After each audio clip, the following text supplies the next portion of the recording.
E aí, pessoas, como é que vocês estão? Sejam todos muito bem-vindos a esse número 0.140 do nosso podcast, Pod for Nothing. Sofia, não comece me corrigindo em inglês não, porque eu tô meio zoado hoje pra falar, então eu vou falar do pior jeito possível, tudo que for em inglês aqui, tá? Pode deixar.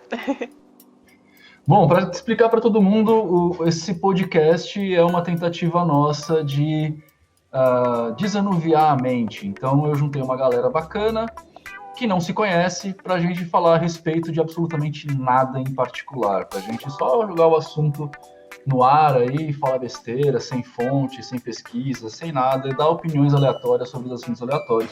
E para isso eu chamo a mesa hoje, meu querido Bardoca. Opa, e aí? E aí, como é que você tá? Eu tô bom e eu tô aqui com todo mundo, né? Ninguém conhece ninguém aqui, eu tô um pouquinho tímido também, mas daqui a pouco tá todo mundo xingando todo mundo e é isso aí.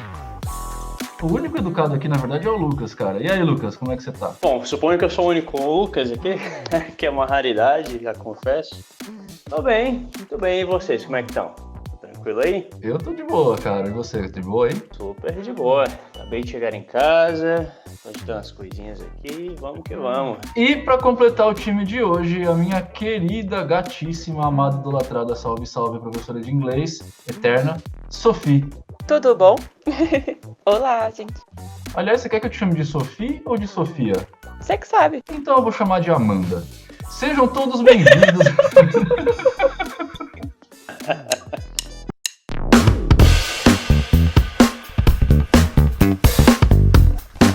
Então sejam todos muito bem-vindos e eu queria lançar o primeiro assunto. Gente, eu não sei se... primeiro, tem coisas muito loucas acontecendo no mundo hoje. Eu acho que a coisa mais louca que aconteceu foi aquela explosão em Beirute, mas a gente vai falar isso logo logo. Não sei se vocês viram isso. O que eu quero falar com vocês, cara, vocês viram aquele prefeito de Itajaí que tá propondo que a gente faça tratamento, a galera de Itajaí lá, que faça tratamento pro coronavírus, pro Covid-19, com ozônio via supositório? Ih! Minha avó tava falando disso comigo. Peraí, eu tô muito por fora disso, cara. Como assim? Como assim que o cara fez um depoimento? O cara deu... Eu vi esse depoimento, cara. Esse depoimento não, esse pronunciamento. O cara lá na frente de todo mundo... Sofia, me ajuda com isso. Falando que eles... um tratamento muito bom para o Covid, que ele ia começar a colocar lá em Itajaí, é aplicar todo dia ozônio via anal, no ânus das pessoas. Sofia, você que é dessa área aí das curas... O que você acha disso, amor? Não sei. Menor ideia. Tem toda essa coisa da ozonoterapia, mas eu não faço a menor ideia de como isso funciona via anal, assim. Sabe o que eu fico? Gente, vocês podem procurar no Facebook enquanto a gente tá conversando aqui, não tem problema. Mas não é isso mesmo. Sabe o que eu tava pensando? Da onde que vem essas informações, cara? Tipo, não é a primeira vez que aparece uma coisa dessa na mídia, da galera falar que não sei o que cura não sei o que lá, mano. Tipo, da onde sai isso? Tem alguma... Sofia, você faz farmácia, não é isso? Biomedicina. Você é chique, desculpa. Né? Teu cu que eu faço farmácia. Enfim, tem algum cara... Deve ter, tipo, sei lá, um programa de fofoca da área de farmácia... Que aí tem tipo um leão lobo, saca? Que fica falando, vocês não estão aqui, vamos ver que namorada tal tá namorando não sei quem. E também ozonioterapia. Você tem alguma coisa assim, cara? Calma, me perdi aqui. Sobre a ozonoterapia, tem umas paradas, eu nunca li sobre, mas muitas pessoas já me falaram, assim, tipo, essa coisa funciona. E tem uma médica da minha avó que aplicou nela uma vez pra... A minha principal questão é como que as pessoas... Como sai esse pronunciamentos desse jeito de que tal coisa cura tal coisa com uma espécie de tratamento já, que nem quando saiu a cloroquina ou esse negócio da vermectina lá, que o pessoal fala, não, você vai ter que tomar uma vez por dia. Da onde que vem isso? Da onde sai essa construção medicamentosa para as pessoas? Da onde que vem essas lendas? Você tem alguma ideia? Alguém tem alguma ideia? Lucas, tem uma ideia? Cara, eu já me perguntei, eu tenho inclusive literatura que ainda tá aí nas listas de ler, né? para entender um pouco mais sobre isso, mas pelo que me parece é mais a questão de uma mentira dita várias vezes torna uma verdade, da questão da pessoa querer transparecer para o próximo uma visão de si mesma meio que uma autoridade e se sentir especial por ter achado a cura de algo muito complexo. Então a minha visão é mais por essa linha aí. Mas aí, tipo, do nada o cara cita um procedimento medicamentoso. Cara, do nada é complicado, porque sempre tem uma raiz por trás, né? Da onde que vem. Então, eu ouvi que os chakras curam tal coisa. Então, eu vou falar que o chakra bem alinhado impede a pessoa de ter câncer. Aí começa a repetir, aí viram seitas e as pessoas começam a falar isso, falam tanto, não se questionam. E aí cai no âmbito da moralidade, né, dos costumes. Moralidade e costumes. Falando nisso, vocês viram o lance do Tami Miranda? Eu vi, meu Deus. Sofia, o que você viu? Bom, minha avó é meio que a pessoa que fica sabendo de tudo aqui em casa. E aí ela me falou sobre, já meio revoltada, assim, ela é aquela pessoa, sei lá, enfim. E aí a gente começou a conversar, a gente conversou na boa, assim, mas eu não pude deixar de falar com ela. Vó, você tá com umas ideias erradas, assim. Ela falou umas coisas bem absurdas. Enfim. Complicado. Eu já tô um pouco longe do pessoal da minha família, que é bem desse ponto do absurdo mesmo, né? Eu tô vivendo, tipo assim, com a comunidade toda LGBTQ+, né? E outras letras que eu não me lembro agora. E o pessoal ficou bem chateado, bem pé da vida mesmo, cara. Vários amigos, até amigos trans também que eu tenho, tanto trans homem quanto mulher, que escreveram textão na rede e ficaram, tipo assim, estão começando a soltar o verbo, né? Vamos dizer, me fugiu a palavra aqui. Mas eles estão revoltados com a questão não de Tami ter sido contratada para o comercial, mas pela repercussão que isso causou, certo? Né? Porque o pessoal tá falando que ela não tem o direito de ser pai, né? E aí a gente tem que saber, igual o Ninja falou um tempo atrás no vídeo lá, pé da vida também, né? O que é pai agora? Na verdade, eu acho que não é o que é pai agora, né? O que foi pai sempre. Eu não sei, os papéis de pai de pai e mãe, né, estavam cada vez mais mutantes. Na década de 20, pai não era o que é hoje. Eu sou muito afastado do que, sei lá, meu avô foi pro meu pai. Eu não... Mas enfim, fora da questão do que é ser pai, e a gente já volta nisso, que eu acho que é um assunto muito importante, mas eu queria falar para vocês, não sei se vocês viram, de um camarada que comprou 500 pau de produtos da Natura e quebrou tudo para protestar contra a Natura, vocês viram? Ok, não, deixa eu ver se eu entendi. Ele quis protestar dando lucro pra Natura? Mano, mas aí é que tá, velho. É, tipo, fenomenal. Eu achei fenomenal, porque o cara fez um vídeo, e não foi só um, eu vi vários. O cara fez um vídeo com 500 pau, tipo, sei lá, tinha uns 5, 6 produtos da Natura na mão dele, uns perfumes, assim. E aí o cara falando assim, olha só, eu comprei o produto aqui, mas aqui em casa demônio, essa coisa do demônio não entra, porque Jesus e não sei o quê. Tinha um viés religiosos que estão ouvindo, me desculpem, mas vocês são mal representados. E aí, tipo... quebrando o perfume, cara. Gente, qual é a lógica? Alguém consegue, tipo, pelo menos tentar caminhar na lógica de um cara desse aqui? E aí eu fico perguntando, velho, já que a gente tá fazendo uma conversa de boteco, depois a gente volta pra cá, mas vocês já chegaram a ler Platão, quando ele começa a falar a respeito dos problemas da democracia? Sim, eu acho que no livro 2, né? Se não me engano, lá da República. Eu não lembro, mas ele fala exatamente isso, né? Que como é que você vai dar poder pro povo se o povo tem esse tipo de pensamento? Gente, eu não sou contra voto, nem democracia, nem república, tá? Só para deixar claro. Mas como é que a gente pode exigir que o nosso país, que as pessoas votem direito, se as pessoas conseguem, para protestar contra uma empresa, comprar os produtos da empresa? Eu acho que tem a ver com o assunto lá do prefeito, com a ozonoterapia, não, enfim. Eu acho que é essa questão do desespero, assim, de ver as coisas mudando muito rápido e tudo saindo do controle, sabe? Porque é ilógico, né? É totalmente ilógico, assim, mas Enfim, é dentro da lógica da pessoa. Isso que é esquisito, né? Lucas, você que estuda a mente, cara, o que você acha? Cara, eu vejo tantas questões complexas nesses atos, tem uma questão biopsicossocial rolando, né? Então a gente consegue perceber que existe uma influência social do meio da pessoa, pode ser meio religioso, meio familiar, até o próprio Estado, o ensino ao qual ele pertence, né, como cultura. Também tem a questão, fora esse pertencimento dali, essa questão que ele tenta colocar para fora essa refutação em ter que mudar, como se o status quo, como essa forma de se permanecer, tem que ser algo que permanece cada vez. E como não tem um culhão, e o culhão fala bem de uma forma genérica mesmo, não tem aquela força em si de assumir a responsabilidade para si, não tem bril, ele vai colocar aquela ideia, né, que contrário ao tal do super-homem dito por Nietzsche, de colocar sempre esse viés a partir de outra instituição, ou de uma divindade, ou da família de direito e assim por diante. Então é toda uma questão tão complexa que eu volto a pensar de uma forma também ligada a Platão, né?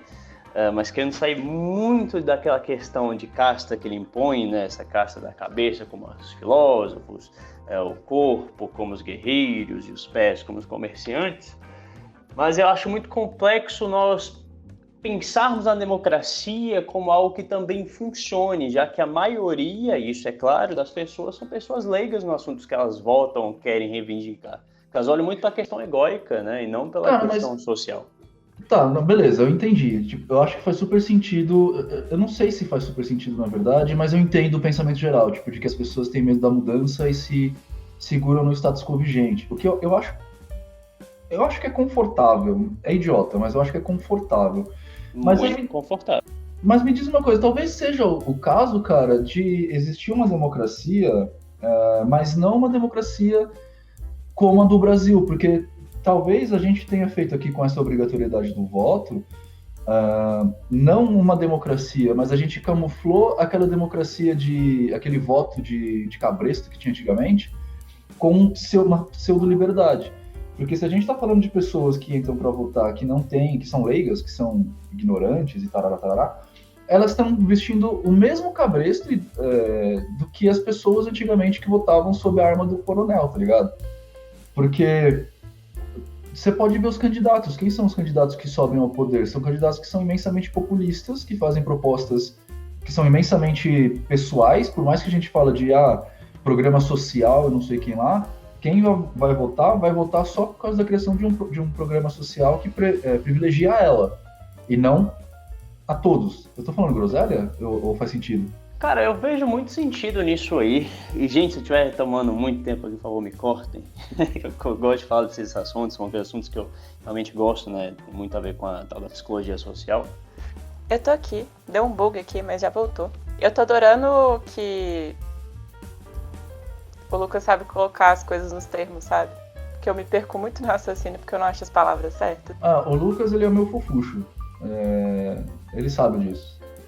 Infelizmente, aparentemente, ele caiu completamente, assim, mas ele é meu fofucho.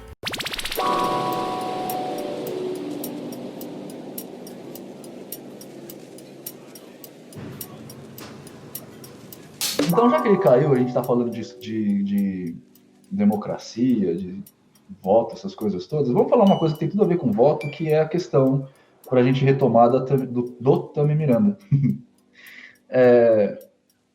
Eu fiz um vídeo puto a respeito disso. O Bardoca falou aí e eu fiz mesmo, e eu acho que eu vou ficar puto por bastante tempo ainda. Porque na realidade, cara, sabe qual que é o meu grande problema com isso, pessoas? Diga. É que eu não sei por que as pessoas têm que ter opinião sobre as coisas. Você entende? Tipo, não que a opinião não deve existir, todo mundo tem direito de ter opinião sobre o que quiser na vida. Só que por que caralhos essa opinião tem que ser colocada? Entende? Tipo, que é exatamente o que a gente tá fazendo aqui, o que é completamente hipócrita do meu discurso. Mas entendam o que eu tô tentando falar. Beleza, a Natura fez um negócio, a gente sabe que a gente vive numa sociedade retrógrada, onde a mudança a gente está falando da mudança com relação a uma série de coisas, mas a mudança influencia, assim, de alguma forma, isso incomoda. E aí a gente está vendo o papel que sempre existiu na sociedade, que é da galera LGBTQI+, aparecendo com mais frequência. Na verdade, sempre existiu, existe em qualquer mamífero, só que agora a gente está noticiando, eles estão aparecendo mais na mídia, ou seja, estão mais em evidência, por assim dizer, do que sempre foi. E aí a gente fica incomodado com isso. A minha grande questão é, se você tá incomodado, velho, só desliga a TV, sabe? Deixa a pessoa viver. Por que isso é importante pra você? É isso que é a minha pergunta. Entendo. Pra mim, tem um pouco a ver com carência, sabe? Tipo, ter que falar a opinião, ter que ser ouvido toda hora, sabe? Ouvido, não sei se essa palavra tá certa, mas, tipo, ter que te escutarem toda hora.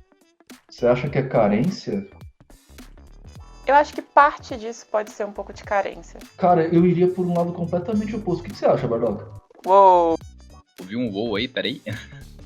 É porque eu falei que eu vou por um lado completamente oposto e ela já previu a merda. Não, eu quero ouvir. Mas, cara, assim, às vezes pode ser... Às vezes eu penso, tipo, essa moda de rede social. Todo mundo tem que mostrar uma opinião, todo mundo tem que falar alguma coisa sobre, e às vezes não precisa, né? Pode ser a cultura blogger. Uma parte disso, talvez. Então... aí é que tá, que eu ia falar que é o oposto da carência. Eu não acho que é carência. Eu acho que, na verdade, finalmente as pessoas conseguem ter uma chance de ser algo diferente do que ela é na vida real. Como assim? Digamos que o Bardoca, por exemplo, ele é... sei lá... machista. Então ele é casado com a Laísa, só que ele, mano... ele acha que o lugar de mulher é na cozinha e que mulher tem que servir o homem e que parará. Só que ao redor dele, de repente, a própria Laísa seja uma pessoa que tem um poder um pouco maior do que ele. Assim, um poder, ela consegue suplantar o machismo do Bardoca. E aí o Bardoca se sente retraído. Comecei a sacar. Isso, o Bardoca se sente retraído. Então na rede social ele tem um escape disso. De finalmente colocar pra fora aquilo que na vida real ele não consegue. Então, por exemplo, se eu sou um puta de um bosta na minha empresa e eu sou maltratado pelo meu chefe, por exemplo, ou tenho a impressão de que sou maltratado pelo meu chefe, eu vou na rede social descontar, porque lá você tem o véu do anonimato.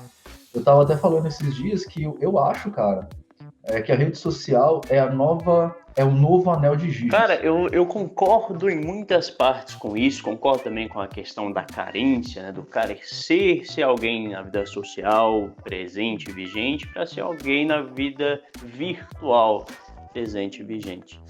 Então, trazendo um conceito bem behaviorista, essa questão de quando a pessoa ela não tem afins dentro de um meio social presente, ou seja, no trabalho, em casa, talvez no momento que ela vai para uma rede social e acham afins do mesma ideologia, do mesma perspectiva de vida, ele se fecha numa bolha e tem o que o Skinner vai falar lá atrás, daquela questão do... como é que é o nome? Do reforço positivo. Então a pessoa ela vai pegar aquele reforço positivo que traz lá da nossa questão primal de pertencimento e vai começar a replicar cada vez mais. E quem fala o contrário, ela vai começar a tomar aquilo como aquela questão do eu, do nós e deles, né? Ou seja, tudo que vem contrário a mim são pessoas que querem me bater porque veem que eu tô certo e são essas questões muito... dualistas, enfim, aí ela começa cada vez mais com essas pessoas que falaram com ela sobre a mesma questão, começa a criar cada vez mais esse reforço e acaba entrando nessa alienação. E aí essas pessoas elas só tiveram a força, né, de uma potência que elas já tinham anteriormente. Então é algo que vai fazer com que elas continuem exercendo aquilo. Independente se está certo logicamente, se não está, se vai de acordo com a ciência, se não vai, até criar a questão aí do ozonioterapia via anal. Cara, eu acho que é isso. Eu acho que a gente tem um novo anel de Giges. Vocês estão ligados nessa parábola, né, do anel de Giges? Vou Não. procurar aqui. Também não. Pode falar aí. Senta Cara, que não- lá vem história. Senta que lá vem a história. Anel de Giges é uma parábola que, se não me engano, é do Platão ou do Sócrates, algum desses caras aí da Grécia Antiga, que ele fala. Desculpa, eu juro que eu vi o Thais agora quando vocês falaram. Senta que lá vem história. Pode crer, mano. Senta que lá vem a história. Nossa, Castelo. Não era nem Castelo Rá-Tim-Bum, era né? Rá-Tim-Bum. Rá-Tim-Bum. Porra, mano. Era sim. Ô, Lucas, você não é tão velho assim, cara. Peraí, que Mas não sou tão novo assim, como assim? depois a gente vai ter outro assunto de idade também, porque eu sou mais novo que eu acho, né? Tenho 30. Imagina, a Sofia tem 15. É o quê? Mentira, É sério isso? eu tenho 21. Se ela lembrar, aí a gente fica com medo. É, né? Então, deixa eu contar pra vocês. Conta-se a história de que. Eu acho que tá no banquete, Lucas, porque tá falando sobre ética, né? E o Ética Nicômaco, se não me engano, é no banquete do Platão. Mas enfim. Não, Ética Nicômico é do Aristóteles, Pois quando ele é. faz no livro pro filho, não é? Pois é, cara, eu sou um idiota e eu não tô com referência. Enfim, ele fala o seguinte: imagina que você tá andando e aí você vê um defunto de um rei. E aí, esse rei tem um anel no dedo. Você vai lá, pega esse anel. E aí você, quando coloca esse anel, ele é o um anel. Sabe? Talvez o um anel tenha vindo daí, inclusive. Você fica completamente invisível. Nada do que você faz vai ser visto por ninguém. E a grande questão dessa brincadeira do anel de Giges, né? Esse anel é o rei chamado Giges. A pergunta é: o que você faria se ninguém estivesse vendo? Você seria você mesmo ou você faria outra coisa? Porque aí a gente começa a diferenciar o que é ética do que é moral, porque moral é basicamente o que você faz porque os outros estão olhando você. Então eu não vou, sei lá, roubar um banco porque a sociedade está me vendo e é crime. Mas se eu tivesse um anel que me fizesse ficar invisível, no nosso caso aqui mais moderno, passar pelas paredes, eu roubaria um banco ou não? Aí entra a ética. A moral é quando as pessoas estão te vendo e a ética é quando você faz sozinho sem ninguém te ver. Quando a gente está entrando em rede social, que é o que a gente estava falando, eu acho que é um novo anel de Giges, cara, porque a gente, embora o perfil pode ser público e tá lá, mas se você não é uma pessoa que tem uma vida pública, que nem eu, por exemplo, que tem aí canal no YouTube e os caras da 4, você, embora seu nome esteja na rede, você toma um papel de invisibilidade. Porque ninguém sabe quem é você ou de onde você mora. Você controla as informações que são vistas. E aí você pode falar qualquer barbaridade. Nossa, eu não me sinto assim, não. Na rede. É porque você não está usando direito, Sofia. Tipo, mano, o Bardoca mesmo, cara, eu comecei a conversar com ele muito tempo antes de imaginar como é que ele chamava. Ele usa ele usa um bagulhinho de desenho animado, né? Um íconezinho de desenho animado. O nome dele é Bardoca. Eu saber quem que é esse cara, velho. O peraí, miniatura desanimado sou eu na foto, pô. Mas é desenhado, não é uma foto. Quem sabe eu não sou assim de verdade, hein? Por falar nisso, gente, falando em desenho animado, vocês viram o que aconteceu com o Michael Kister? Não. Não, o que aconteceu? Caralho, vocês estão muito altos, velho. Cara, Sim. eu sou muito alto dessas Sim. questões, cara. Mal eu vejo questões políticas e olhe lá muito raramente. Realmente tô meio alienado ultimamente. Eu estudo pra caramba. É que isso é uma questão política, velho. O Michael Kister, pra quem não sabe, ele é um youtuber, né? Ele tem um canal gigantesco aí. E ele é um Não. canal... Oi? Foi mal. Foi sem querer. Sem problema, você pode tudo. É um cara que... Ele basicamente faz humor. Então ele tem uns personagens que ele criou. Então tem lá o Lucas Rai. Ele faz alguns personagens zoando estereótipos, né? Então ele vai zoar o K-Popper, vai zoar a galera do funk, enfim. É uma coisa de brincadeira, até de bastante bom gosto. Mas assim, ele mudou muito há um tempo, assim. Porque agora uma grande parte dos vídeos dele são só fazendo react de outros vídeos, assim, aleatórios da internet. Então, vídeos de pessoas velhas fazendo merda, sabe? Umas coisas. É que todo mundo precisa ganhar dinheiro, né, Sofia? Exatamente. Eu não conheço ele há muito tempo, assim. Na verdade, quem me apresentou foi a Switch, que é uma outra participante que hoje não esteve aqui. Mas ele... Enfim, resumindo a história. Apareceu algum cara pedófilo na internet que usa 2 perfis falsos, um de menina e um de homem e um de mulher, para atrair as vítimas. Só que em um desses perfis tá a foto do Michael Kister, de um dos personagens que ele faz. Então é o rosto do cara com uma peruca loira. E a Record fez uma matéria que deu muito a entender que, a foto do perfil do cara é realmente do cara. Só que a foto é do Michael Kister. Então o que está acontecendo? O Michael Kister agora está sofrendo várias ameaças porque a Record fez essa falácia deles lá. E o cara, mano, tá tipo fazendo vídeo na internet falando, gente, pelo amor de Deus, não sou eu, é um fake de alguém com a minha foto. Ou seja, a vida do cara virou de ponta cabeça, porque primeiro a Globo fez isso e agora a Record fez isso. E o cara tá sofrendo ameaça de morte, velho. Tá foda. Caraca, tipo, não parece dele, tipo, nunca, sabe? Eu vi o cara hoje, essa notícia, né? Eu tava zapeando pelo Facebook aqui e eu vi hoje isso. Não sei que pé que tá, eu sei que o cara vai processar e tal. E ele tá fazendo alguns vídeos falando a respeito disso, né? Porque, imagina. Nossa. Complicado, né? É muito complicado essas questões midiáticas também, né? Essa necessidade. Obviamente que vende é sensacionalismo, né, da mídia de hoje. Complicado, é muito recente, eu não sei se faz um ano ou até mais um pouco. Tem também um caso de um canal de TV americano que pegou um vídeo vídeo pornô, né, dos soldados com os árabes lá e colocou na mídia como se fosse realmente os soldados, né, do próprio exército, dispondo daquilo ali, abusando das pessoas. Ou seja, pegou a imagem e colocou de uma forma muito pejorativa do exército americano.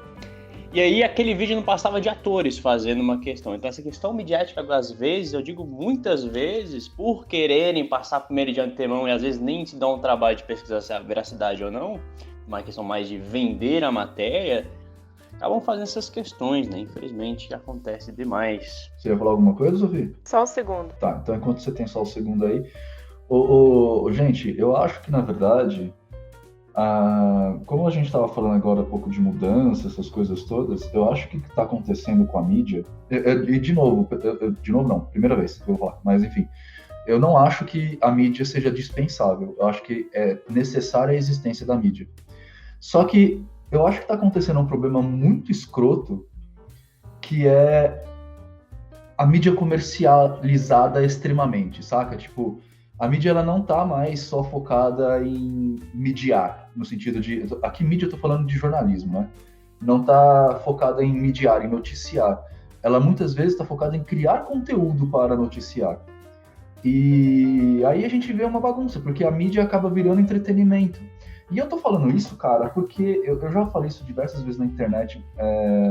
Existe um jornal da Globo que tem um apresentador que, cara, como eu odeio esse apresentador. Eu não vou falar o nome dele aqui porque eu fiz questão de esquecer. A minha cabeça, Lucas, ela jogou o nome do cara fora. Mas porque ele tenta fazer aquele personagem de apresentador de jornal descontraído, despachado. E aí o cara fala tanta groselha que me dá vergonha, às vezes, de assistir o jornal da Globo. Sabe um negócio assim? Então, Tipo Cidade Alerta? Não é. O Cidade Alerta ainda é um negócio... Era escrachado. Você sabia que estava vendo besteira. Mas como que chama o jornal? É um jornal que passa meio-dia, sabe? É um jornal sério da Globo. Só que aí você vê, tipo, o cara... Ai, mano... É aquele cara que tenta ser amigão da galera, saca? Um negócio assim. Antigamente tinha o Boechat, no Jornal da Band, que ele fazia um trabalho desse, na rádio. Na Rádio Band. Então, as notícias, ele pegava notícias do que o pessoal ligava lá pra Band pra dar notícia, ele tinha um jeito despachado de falar, um jeito mais amigão, tarará. Mas o cara sabia. Agora, esse apresentador em particular, ele tá tentando emular o que o Boechat fazia, só que, nitidamente, ele não é assim. E aí fica um negócio mega forçado, chato, e na maioria das vezes ele tenta dar deixar a notícia mais atraente. Então a pessoa fala, porque o táxi bateu no carro, matou 3 pessoas. Ele fala, pô, gente, tava andando aí num táxi, né? Táxi, você sabe como é que é, né? Táxi é táxi. Sabe uns negócios assim? Ai, credo. Enfim, eu não quero falar mais desse cara porque eu já tô irritado. Mas enfim, o que eu quero falar é que esse papel da mídia criadora de conteúdo, que eu acho que é um grande problema, porque a gente tá vendo, vê se vocês concordam comigo, a gente tá vendo uma coisa acontecendo agora, que eu vi o Henry Bugalho falando a respeito, que eu acho que faz muito sentido, que a gente tem o fenômeno da mídia criadora de conteúdo, que é uma mídia que não vai atrás e que cria sensacionalismo, inclusive às vezes manipulando o discurso para dar uma impressão de outra coisa, sendo propagada. E de outro lado, a gente tem a mídia, quando ela quer informar de verdade, com notícia pesquisada, com coisa profunda, ela é paga. Ou seja, a gente tem fácil acesso a coisas sem nenhuma credibilidade, e as coisas de credibilidade as pessoas, no geral, não têm acesso, a não ser que elas querem pagar para isso. Vocês não acham que isso contribui para tudo aquilo que a gente tá falando de emburrecimento? Não, com certeza, cara. E você falando desse tipo de coisa, né? Eu lembro quando eu era mais novo, adolescente, na época que o RPG tava começando a ser conhecido no Brasil inteiro, nas notícias de jovem morre jogando RPG, jovem vai ao cemitério, morre jogando RPG, RPG é coisa do demônio e outras coisas assim. Eu passei uns maus bocados com tios meus que achavam que eu tava invocando o capeta mesmo quando eu jogava. Então, tipo, em vez de procurar o que é de verdade aquilo que a gente tá fazendo, né? Que é um jogo que faz de conta, que é um negócio pra divertir mesmo, que usa mitologia, né? Até pra ensinar também e outras coisas. Bardoca, você tava evocando o demônio. Vou falar assim! A galinha preta a gente chamava de Zelda, não é pra matar. O gato não pode, né?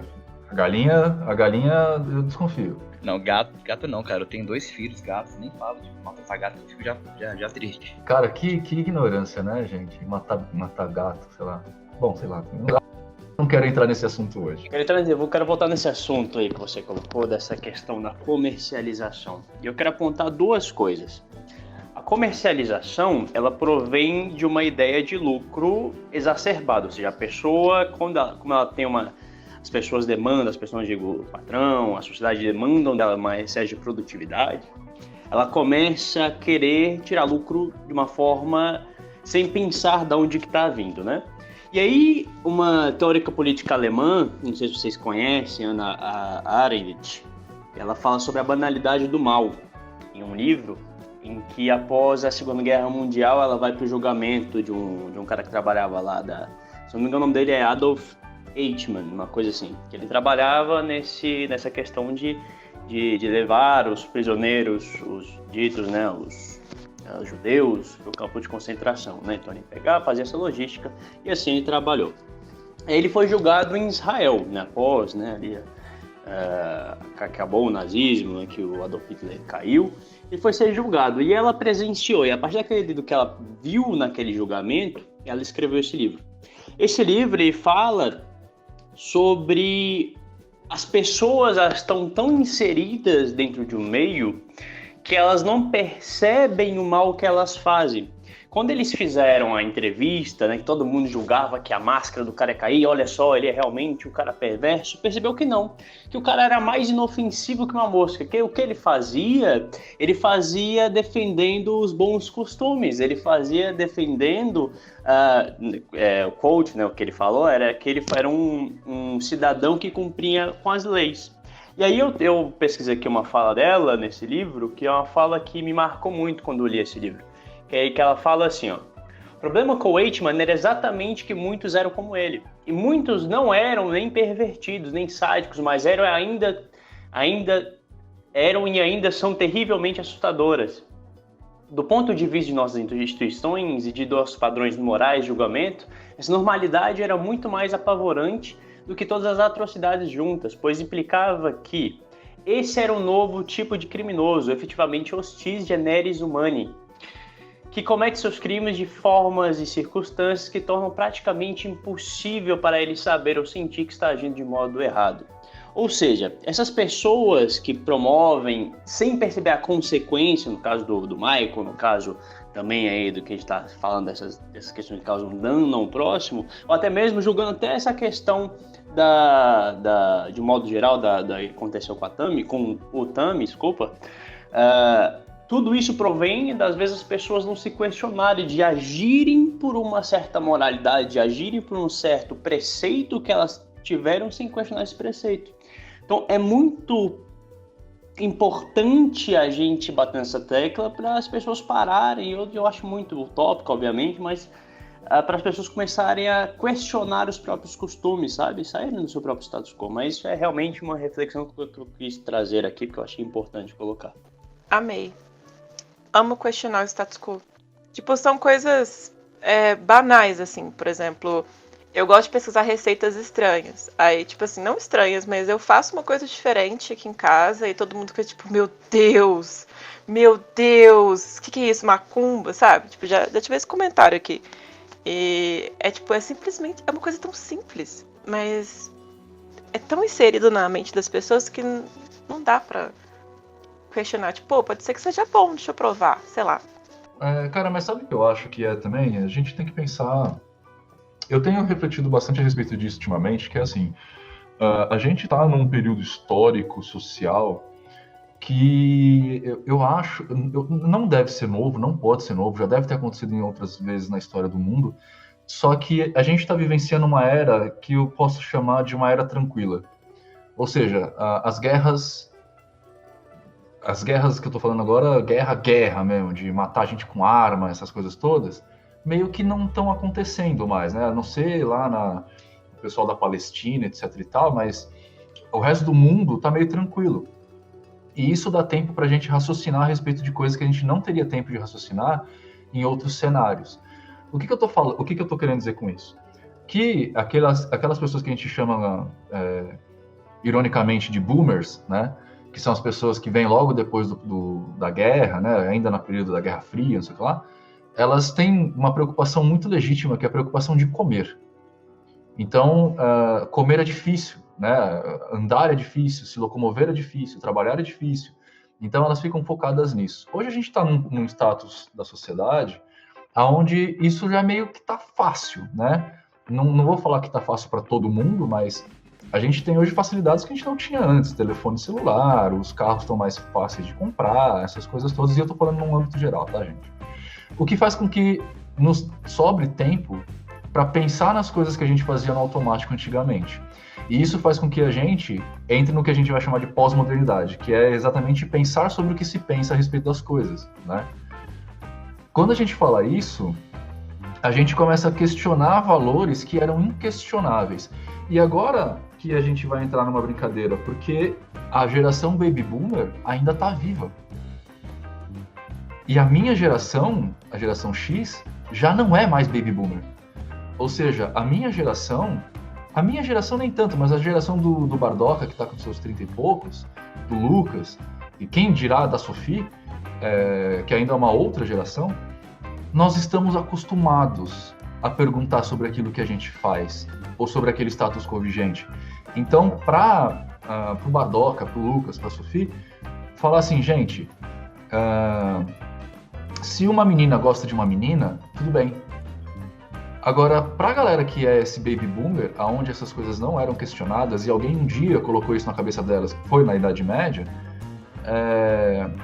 para enfrentar esse novo jeito de pensar, é muito complicado. E eu falo isso porque eu sou bastante livre com essas coisas, mas a minha filha, que hoje está com 16, ela tem uma forma de encarar o mundo que eu nem consigo tangenciar. E olha que eu tento, né? Eu não sou um cabrunco, né? Eu deito com ela todo dia, a gente bate um papo, a gente conversa, a gente é super aberto um com o outro, mas nem essa questão, a forma é uma questão de, não é intelectiva, é uma questão praticamente sei lá, instintiva. Ela vê o mundo de outra forma. Então, coisas que para mim é completamente irrelevante, para ela é capaz de deixar ela mal uma semana. Por que eu levantei tudo isso? Não faço mais a menor ideia.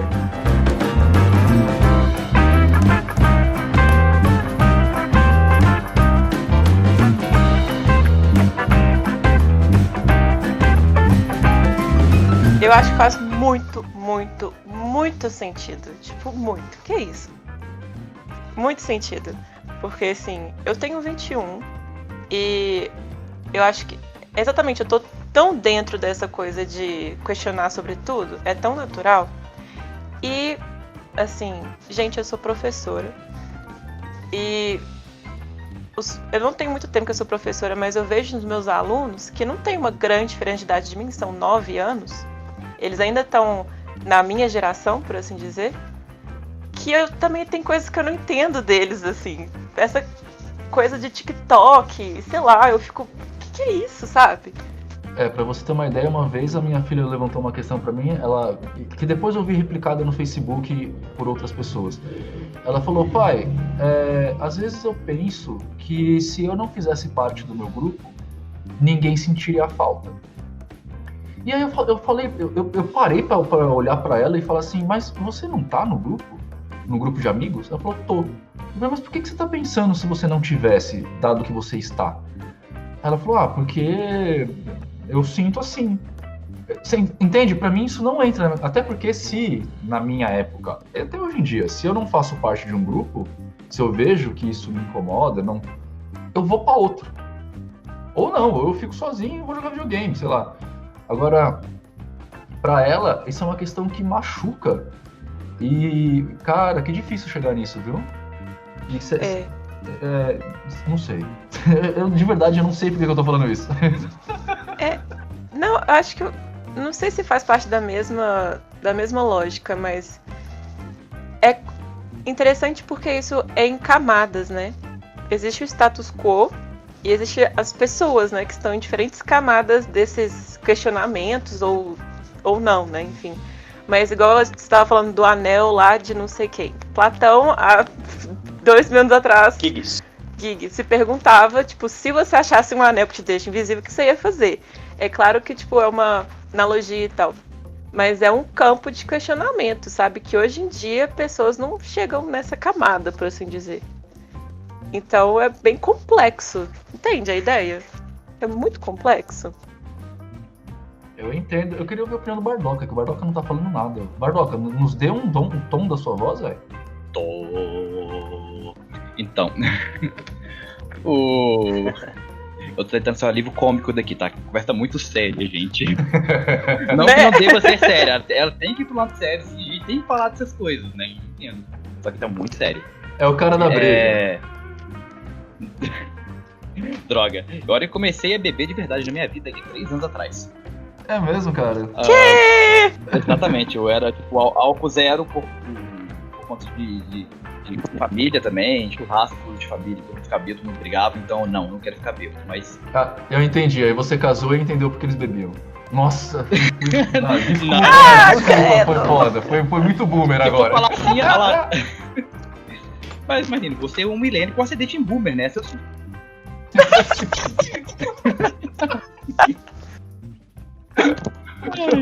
Obrigado. De nada. Mas incrível. No assunto, cara. Mas esse negócio de pertencer a grupos, a gente tá falando, se for da Bíblia aí, né? Eu já me senti assim, igual ela falou pra você, que se caso eu deixar, né, meu grupo de amigos ou meio onde eu tô, o pessoal não vai dar falta de mim. Mas pra mim, isso é uma questão mais interna. E eu percebi que eu tava ficando doente na época. E é por isso. Mas se há alguma questão agora, na geração nova, eu não faço ideia se isso, no caso, igual a mim foi uma doença, ou pra eles agora é como se fosse um tipo de... Não falar, eu ia falar título, né? Ou alguma coisa que eles têm que ter pra sobreviver, né, nos tempos atuais. Cara, eu acho que são 2 pedaços aí. Porque eu acho que uma galera precisa realmente ter um título, né? Foi isso que você falou, né? Que você acha que as pessoas querem ter um título pra viver? Não talvez título, ou se sentir pertencido a algum lugar, sentir que pertence. Tipo, antigamente falava muito de tribo urbana, né? Aí, tipo, o cara é punk, o cara é do gueto, ou então a pessoa, sei lá, é da igreja. Normalmente tinha uma tribo, vamos dizer assim. Aí talvez seja uma evolução ou algo paralelo a isso? Não, eu entendo, mas eu vejo de 2 jeitos diferentes isso. Porque assim, eu acho que, embora eu ache completamente inútil a gente fazer essas diferenciações, eu acho que é importante para as pessoas. Porque como a gente ainda tem muito pé no boomer, né, que é dessas pessoas que têm medo de quebrar o status quo, como o Lucas falou, ao mesmo tempo, a gente tem pessoas que naturalmente quebram esse status quo. Né, que, por exemplo, a gente vai entrar em casos de pessoas com, sei lá, transexuais, como era o caso do Tami que a gente estava falando, transgênero, sei lá, eu não lembro, de verdade, gente, eu posso estar falando muita groselha, a Sofia, se eu estiver falando merda, me arruma. Tá tudo bem. Obrigado. Trans mesmo é isso aí, cara. Trans. Só que o que acontece, cara? A galera que tá com o pé lá atrás mata essas pessoas. E eu não tô exagerando, elas matam mesmo. Exatamente. Isso. A lógica mata. Então, o pertencimento aí é uma coisa até de autopreservação, velho. Porque, por sorte, sei lá, ou por inteligência, essas pessoas começaram a ver que pertencer a um grupo deixa elas um pouco mais seguras. Então, daí vem a questão de diferenciação. Claro que também a gente tem casos e casos, né? A gente sempre tem uma galera que vai pro exagero do grupo, né? Então, eu nem sei como falar de exagero desse lado, mas a gente pode ver pessoas que são, por exemplo, o caso das feminazes, né? Pessoas não me batam. Mas assim, eu sou super a favor do feminismo, inclusive é uma postura que eu tenho no meu canal, né? O evento que eu acabei de fazer aí, o Ocultaria, eu fiz questão de interromper o processo de eleição dos palestrantes para colocar 2 mulheres, porque eu vi que ninguém estava votando em mulher. Só que uma coisa é você defender a igualdade, que aí é o feminismo. Uma outra coisa é você defender a superioridade. E outra coisa ainda é você defender a morte ao oposto. E a gente vê esses 3 espectros dentro do que a gente vai chamar de feminismo. Eu tô falando muita groselha, Sofia, já que você é a única menina daqui? Não, acho que não. Só que aí o que acontece também, né? Esses extremos, como são maus exemplos, é o que geralmente fica. Ninguém vê os bons exemplos, né? Eu acho que rola muito também de... Bom, a gente tava falando da...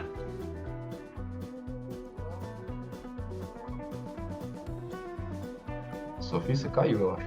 E morreu. Eu não tava apertando o botão. Eu acho que tem muito a ver também com a questão da comercialização e da falta de interpretação. Oh, meu Deus, esse cachorro. O botão tá difícil aí, Sofia? Não, são os cachorros. Mas a cabeça que às vezes não funciona mesmo. Mas assim, porque tem muito estudo já muito bacana na linha de gêneros, sexualidade e tal. Muita coisa muito interessante sobre a sexualidade humana. Mas o que dá notícia são essas coisas bem doidas, sabe? Então fica difícil mudar as coisas pra melhor, sabe? Tentar até ajudar mesmo as pessoas, mas como elas não querem ser ajudadas, fica difícil, sabe? Eu não sei, cara. Eu fico bem preocupado com isso. Porque a minha questão sempre vai ser o porquê que eu tenho que ter opinião, sabe? Tipo, eu, por exemplo, eu não uso Natura. Eu não tenho nada na Natura, e não por nada, porque eu não gosto do cheiro da Natura, enfim, eu gosto de outras coisas. E aí saiu a propaganda com o Tami Miranda fazendo... Eu simplesmente caguei, sabe? Tá. É aquela coisa, se o Lucas Pacheco resolve virar homossexual e namorar o Bardoca, mano, os caras vão continuar sendo meus amigos, porque quem tá namorando são eles. É verdade. E mesmo se o Bardoca virar gay, se isso fosse possível, virar gay, né? Mas se o Bardoca se descobre gay e começa a dar em cima de mim, cara, isso também não é um problema. Ele não vai me estuprar, é só falar não. Entende? Eu acho tão ridículo. Cara, eu não consigo nem... É engraçado você tá falando que você não entende porque as pessoas dão opinião, dando sua opinião sobre dar opinião. Porque eu sou Muito hipócrita. Bom. Eu sou hipócrita. E esse podcast aqui na verdade, ele é a coroação da minha hipocrisia. Porque... Não, sabe o que é, gente? Desculpa se eu tô falando demais. Vocês podem me cortar a qualquer momento. Mas é que assim, todos vocês aqui na mesa me conhecem, sabem que eu tenho um trabalho público na internet, tenho canal, essas coisas todas. E por conta disso a gente é, de certa forma, cobrado. O Lucas deve viver isso por causa do trabalho dele. E ele também é uma pessoa pública, também tem lá o perfil dele do Instagram, super com um monte de gente. Ele é mais Instagrammer do que eu sou youtuber. Então a gente tem uma certa responsabilidade ao falar. Só que às vezes, inclusive sobre falar só de coisas do nosso nicho, né? Que é o que as pessoas... A gente precisa produzir conteúdo, mas é um conteúdo voltado para as pessoas que lá estão, logo voltado para o nosso nicho, então a gente fala sempre da mesma coisa. E eu queria fazer realmente um podcast, uma coisa para eu desanuviar a mente, assim, saca? Então, para poder falar de qualquer coisa que eu quisesse, que eu tivesse interesse, sem ter que publicar no meu canal e, ao mesmo tempo, poder dar opinião sobre as coisas, assim. Claro, né? Eu também não vou ser nenhum idiota que fala, eu não gosto de Guitar Hero porque quem joga Guitar Hero é do demônio. Mas não é? Não que não seja, porque jogar Guitar Hero naqueles níveis mais difíceis, pra mexer o dedo daquele jeito lá, você tem que ter no mínimo pacto com 3 demônios. Exatamente. Né? Heroes of the Storm. Tipo Vala, que aí é do nada. Mas enfim. E eu queria fazer um negócio pra dar opinião mesmo, Sofia. Então, sim, essa daqui é a coroação da minha hipocrisia. Tudo bem. Estou achando os bicos. Mineiro é foda, né, cara? Eu acho que o melhor sotaque do Brasil é o sotaque do mineiro. Sofia, você é mineira, cara? Ué. Ué, sou, de onde é que você é, velho? Belzonte, ué, sou. Belzonte, eu sou de Patinga, sou. Nossa, velho, tu tá longe, hein? Tô longe pra caralho, nossa, vim do Paraná, meu Deus do céu, nossa. Aqui, você sabe se o ônibus passa Savassi ainda? The book is on the table, cara. Sabe se o quê? Sabe se o ônibus passa Savassi ainda? Acho que tá passando, viu? Tá passando, então beleza. Oxe, não é de outro estado, gente? Não, tem um Isso é pessoal que apropriação pega cultural, também. viu? Então eu não quero ver ninguém falando C, uai. Mas aqui ninguém falou uai. Pode comer pão de queijo mais também, senão vai ser apropriação do meu queijo. Cara, Mano, a única coisa que eu posso falar pra vocês dois aí, mineiros, a história que eu acho que vai marcar a minha vida, eu vou contar pros meus bisnetos, velho. Que é quando eu fui aí pra encontrar a galera da Sophie, fazer o evento aí. Eu dentro do ônibus falando assim, estou passando na estação de trem, vocês acham que eu desço aqui pra ir pro centro, pra Belo Horizonte? Aí o pessoal, trem? Aí eu, trem. Não tem trem aqui não. Eu, trem, gente, tá aqui, ó, estação não sei o quê. Não tem trem aqui, que trem? Eu falei, gente, tá aqui, ó, tô passando na estação, eu tô do lado da linha do trem aqui, ó. Aí a Sophie falou, mas isso aí é metrô. Aí eu falei, quer dizer que vocês chamam qualquer coisa de trem, mas o trem vocês chamam de metrô? Como Exatamente. assim? Todo sentido, pra não confundir. Cara, aquele dia foi... Aquele dia à noite foi foda. Enfim. É assim mesmo, cara. A gente zoou bastante uma vez que teve tipo, carro bate em trem. Aí a gente perguntando, bateu o quê? É sério, já aconteceu, já. Eu imagino, de verdade. Fora que vocês têm umas formas de falar sobre os lugares que são próprias de vocês. Eu não consegui entender nem o GPS de Belo Horizonte, cara. Conte mais sobre isso. Você tava você não tava, né, Sofia? Você chegou depois. Porque eu desci no centro. E aí, no centro de BH. E aí o pessoal, eu falei assim, gente, eu queria comer uma comida típica aqui de BH, né? Uma coisa que faça, que seja típica. Aí o pessoal, vai comer o tropeiro do Mercadão. Aí eu, legal. Peguei o GPS e coloquei Mercadão. Apareceram 3. Aí eu liguei. Gente, ninguém fala Mercadão, não. Quem te mercado, falou isso? eu não Essa sei pessoa o não é que mineira, não. É É o Mercado Central. Mas me falaram mercado. Aí eu procurei mercado. Aí tinha 3 mercados. Aí eu falei, gente, que mercado? Aí o pessoal, o Central. Aí eu procurei Central. Aí apareceram 3 mercados Central. Aí eu, gente, eu preciso chegar no mercado. Que mercado que é? E as pessoas não conseguem me explicar. E eu falava assim, eu tô na rua tal, aonde que é, gente? O que eu tenho que chegar? Qual que é o nome da rua? Vocês não sabem o nome da rua. Perguntou do centro da cidade. Qualquer cidade mineira tem um centro que não é o centro. Aí, ó, tá vendo? Aí você quebra o fio, né, Ana? Eu sou de São Paulo, cara. Mas o pessoal não soube falar, porque, tipo assim, é só falar o que tem na Augusto de Lima, sei lá, uma coisa assim. Pra vocês terem uma ideia, Então, em São Paulo a gente chama o centro de cidade. do inglês downtown, assim. Vamos pra cidade. Os mais velhos, né, os boomer, falam, vamos pra cidade. Aí vão pro centro. Você fala o quê, Billy? Você fala o quê, Nino? Eu? É. Eu não vou pro centro. Não, você não vai pra cidade, vai pro centro. Eu não vou pra nenhum dos dois, lá é uma bagunça, cara. Boomer com ascendente millennial. Exatamente. A gente tem um fenômeno que eu achei maravilhoso, estava conversando com meu pai esses dias. A gente tem um lugar, reconhecidamente aqui em São Paulo, que a gente chama de Cracolândia. Mas o crack não é proibido? E por que a gente tem uma Cracolândia? Faz sentido, pô. E a gente não tem uma, a gente tem tipo 5 Cracolândias. Não é maluco isso? Não me fez muito sentido na cabeça, tipo, o absurdo. Pra você ver a importância que tem, né? Importância social que o governo dá pra Cracolândia. Exatamente. Você tinha apontado. Cara, porque assim, se você tem um lugar que você sabe que tem um alto consumo de crack, por que você não fez nada a respeito? Essa é a minha questão. Porque a existência de uma Cracolândia, ela só fala o quanto o governo tá falhando e eu nem tô falando aqui na apreensão. A gente sabe que tá falhando na apreensão, mas falhando na recuperação das pessoas que lá estão.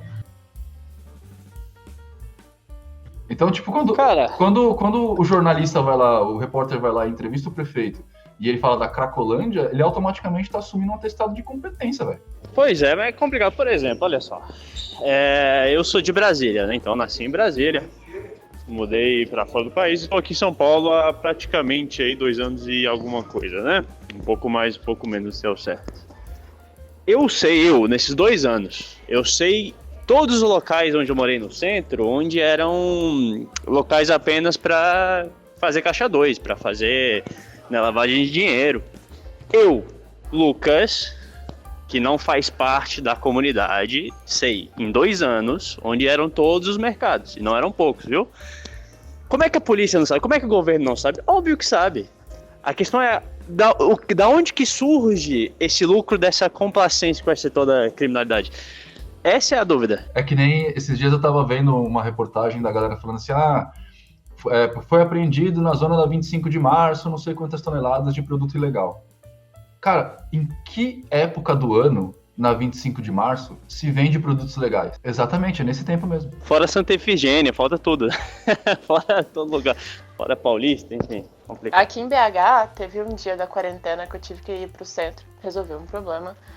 E quando eu fui lá, tava teoricamente comércio fechado, né? Mas estava quase tudo aberto, assim.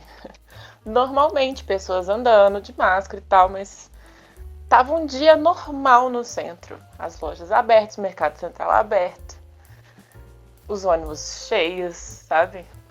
Em pleno pico de quarentena. Pico não, né? Foi... Enfim. Acho que faz parte dessa coisa, né? De tipo, tem policiais na rua e é um crime estabelecido, mas, porém, entretanto, contudo, o jeitinho brasileiro dá um jeito. E vamos aproveitar esse momento aqui só pra você que tá ouvindo esse podcast agora, se você estiver na rua, vai pra casa, tá? Obrigado, de nada. Nossa, eu muito esqueci que era um podcast que a gente tava fazendo. Boa ideia. Eu muito esqueci que a gente tá falando com alguém.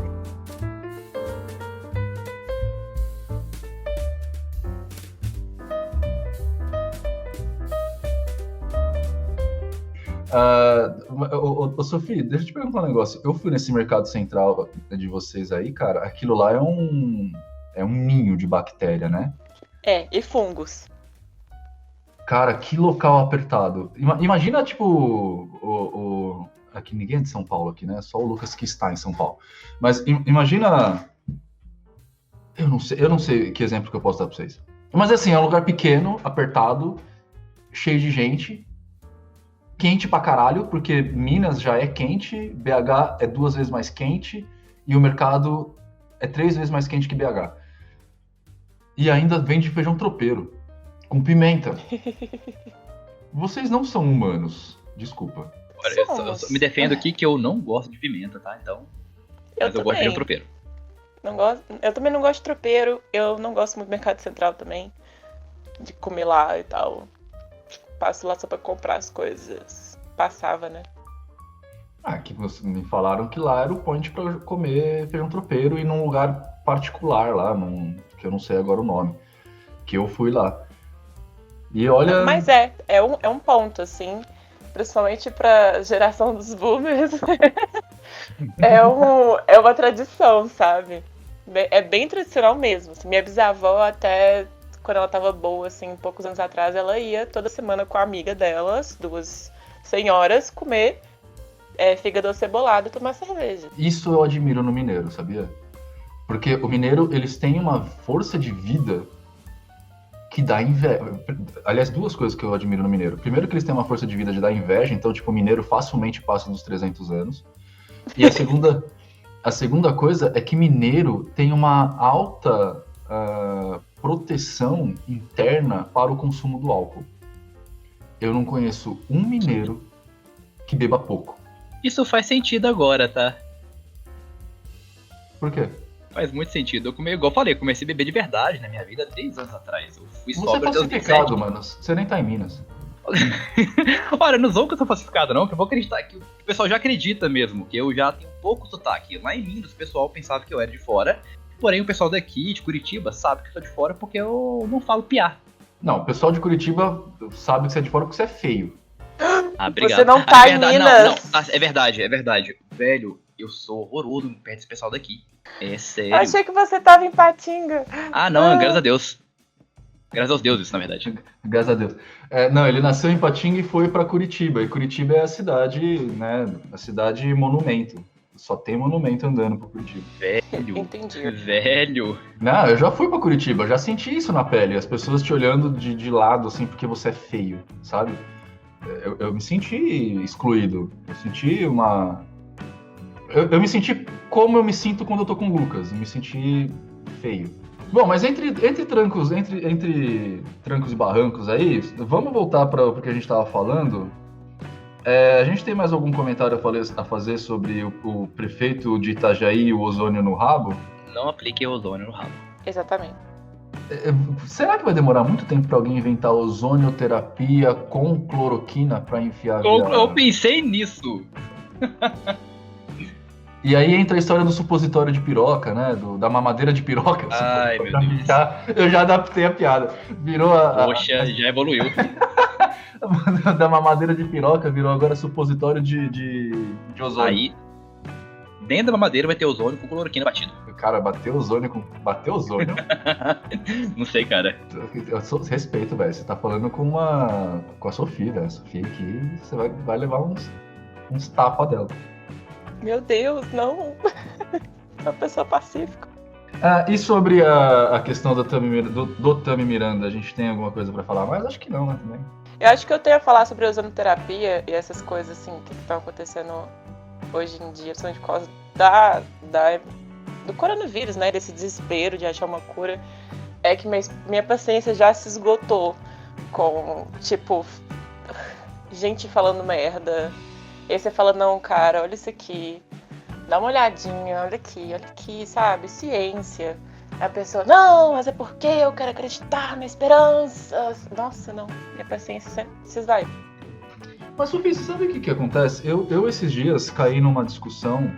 Eu juro que eu parecia que eu tava num país, sei lá, mano, fora da nossa dimensão. Porque eu tava discutindo no Facebook com uma enfermeira que era contra a quarentena. Oh. Exato, essa foi a minha... Tipo, quando ela falou, porque eu falei alguma coisa assim, se você é contra a quarentena, você é um assassino. Alguma coisa assim. Pera aí. Até aqui o relógio dele aparece também. Não, mas assim, eu não sei se vocês viram a ver com essa coisa, mas teve um vídeo que é de uma médica, uma equipe de médicos estadunidenses, assim, falando que eles curaram 350 pessoas no hospital com hidroxicloroquina, que eles não estão usando máscaras porque estão se tratando precocemente com hidroxicloroquina, mais azitromicina e tal. E esse vídeo circulou e tal, mas aí eles descobriram que a médica que falou, né, da cura dos pacientes, ela é, tipo, super apoiadora do... Onde cortou? Cheia das... Ela é super apoiadora do Trump. E, tipo, cheia de... Ela é muito apoiadora de teorias da conspiração, tipo, alienígenas, essas coisas assim. E aí ela perdeu a credibilidade porque ela não apresentou nenhum estudo, né? Ela não chegou e falou assim, olha aqui, ó, os dados. Esses pacientes receberam tratamento. Não apresentou nada, ela só falou, sabe? Então, cara, mas isso que é? Porque... Dado que a gente estava falando lá no começo de educação, nessas coisas todas, as pessoas elas não conseguem diferenciar o que é opinião do que é informação. Então, quando a opinião vem como um nome médico, as pessoas tendem a acreditar pela autoridade. Elas não entendem e não acreditam, talvez, que médico também possa falar groselha sobre medicina. E aí é um puta de serviço. Tipo, cara, de verdade, quando eu coloquei esse post lá e a pessoa que é enfermeira começou a falar, e depois veio uma fisioterapeuta e começou a falar contra, eu falei, gente, sério que eu tô tendo essa conversa? E eu sei que vai ter um monte de gente que vai ouvir esse podcast e vai brigar com a gente aqui embaixo. Só que eu vou falar um negócio pra vocês. A hidroxicloroquina ainda não curou ninguém. Comprovação, né? Porque, assim, pode ser que... Enfim, pode ser que às vezes funcione, pode ser que talvez não isolar as pessoas tivesse funcionado. Só que não é uma coisa que dá pra você testar, né? Ah, vamos ver se a pessoa não tem um efeito colateral. Vamos ver se a pessoa não morre. É uma coisa complicada. É antiético, sabe? E sabe o que eu acho também, Sophie? Tem uma questão muito interessante que as pessoas não levam em conta. O Covid-19, ele mata em média aí 2% dos infectados. Isso quer dizer que há 98% de curados. Né? A gente tem aí 100 mil casos praticamente aqui no Brasil, 100 mil mortes aqui no Brasil, mas a gente tem quase 1 milhão de casos, né, noticiados. Então, é muito provável que a pessoa se cure sozinha. Você tem 98% de chance de se curar sozinho. Aliás, você tem uma porcentagem alta de nem desenvolver sintomas. Então, na verdade, se a pessoa está tomando hidroxicloroquina e se curou, pode ser que ela só se curasse mesmo. E não é hidroxicloroquina. Você podia tomar suco de mamão, sei lá. Sim, os casos científicos, assim, do uso desses medicamentos são geralmente esses casos que estão pessoas muito ruins na terapia intensiva e aí eles vão tentar esse medicamento, essa associação de medicamentos para poder ver se reverte o quadro. Mas na Itália, quando começou a quarentena, saiu um estudo, aqui no Brasil, né? Um estudo que a maioria das pessoas poderia se curar só ficando em casa e se cuidando, hidratando, ficando isolada, comendo bem, sabe? Que é o que eu falei, tipo, 98% das pessoas que são contaminadas pelo Covid-19, elas se curam porque se curam. Né? Porque o Covid não acerta. O Covid está matando 2% das pessoas no máximo que são contaminadas. Então, você vai se curar, cara. Fica em casa e toma canja de galinha. Canja de galinha é da hora pra curar o Covid-19. E lembrando também que eu não sei qual é a taxa de mortalidade, né, da gripe normal, é maior do que o Covid. Não me lembro qual exatamente a taxa. A única parte foda é só a parte de infecção, né? Fácil pegar Covid. E tem outras também, né, cara? Uma outra coisa que eu acho bem problemático nesse negócio do Covid é quando as pessoas começam a comparar com outras. De falar assim, o câncer mata 30 pessoas, o Covid matou 10 pessoas e ninguém se preocupa. Gente, a gente tem que se preocupar com o Covid e com o câncer. Uma coisa não tira a outra. A gente tem que se preocupar com as duas coisas. Porque fome mata. Mata, a gente tem que se preocupar com a fome e com o Covid. Pensamento binário, cara? Estranho. Então, gente, brigadão aí por estar com a gente até agora aí no final do Pod for Nothing and Chick for Free. Eu vejo o nome do podcast, eu nem lembro da música, cara.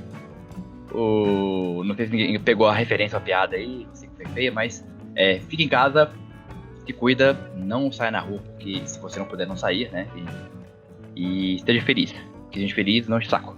Vai transar que quem transa não perturba, né? Quem transa não perturba. Se cuidem, galera. Obrigada por estarem no Pod sobre nada ou Pod de nada. Adeus. Não pode é sobre nada, pra nada e por nada. Né? É uma Isso não piada em pode. inglês, porque em inglês a gente tem for nothing. o nothing e o nothing. São duas coisas diferentes. O coisa nenhuma ou alguma coisa que é nada, sabe? Você quer entrar na questão de falar aqui de relatividade geral, de mecânica quântica, de gás de chão? É só gramatical mesmo. Então, pessoas, a gente fica por aqui nesse Pod for Nothing de hoje, levando aqui na mesa o Gubardoca, meu querido Gubardoca, Sophie e o meu queridíssimo Lucas, que morreu em algum momento aí do nosso podcast. Espero que vocês tenham gostado. Se vocês gostaram, deixa aqui embaixo, não sei aonde você está vendo isso, mas deixa aqui embaixo pra gente coisas pra gente falar nas próximas edições, pra gente falar e bater papo e trocar ideia. E ideias que vocês tiverem pra gente deixar isso aqui ainda melhor, beleza? Então é isso, eu espero que vocês sejam pessoas melhores que vocês foram até agora e tchau pra todos.